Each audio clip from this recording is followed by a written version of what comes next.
અમરેલી જિલ્લામાં ભારે વરસાદ વચ્ચે એક દુઃખદ ઘટના સામે આવી છે। લીલિયા પંથકના ક્રાકચ ગામ નજીક બાવળો ડુંગર વિસ્તારમાં ધોધમાર વરસાદના પગલે નદીના વોકળામાં અચાનક પૂર આવ્યું હતું।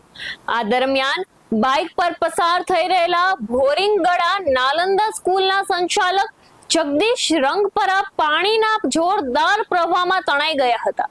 પાણીનો પ્રવાહ તેમને બાઇક સહિત અંદાજે 1 કિલોમીટર સુધી ખેંચી જતા તેમનું મોત નીપજ્યું હતું। ઘટનામાં બાઇક પર સાથે રહેલા નાલંદા સ્કૂલના પ્રિન્સિપાલનો આબાદ બચાવ થયો હતો। મૃતદેહને 108 એમ્બ્યુલન્સ મારફતે લીલિયા સિવિલ હોસ્પિટલ ખાતે ખસેડવામાં આવ્યું છે। સંકુલ ભોરિંગડાની અંદર હું આચાર્ય તરીકે કામ કરું છું।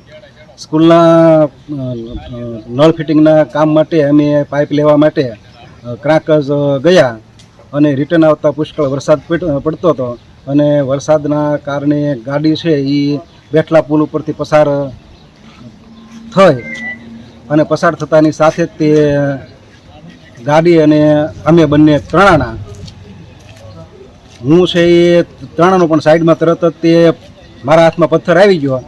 ત્યાં સાઈડમાં પુલ હતો એનો પથ્થર આવી ગયો અને પથ્થર પકડી અને હું ધીમે ધીમે બહાર નીકળી ગયો અને જગદીશભાઈ છે એ તણાઈને અને લગભગ 3 કિલોમીટર તણાણા અને ત્યાર પછી એનો અડધી કલાક પછી એનો પત્તો લાગેલો હતો।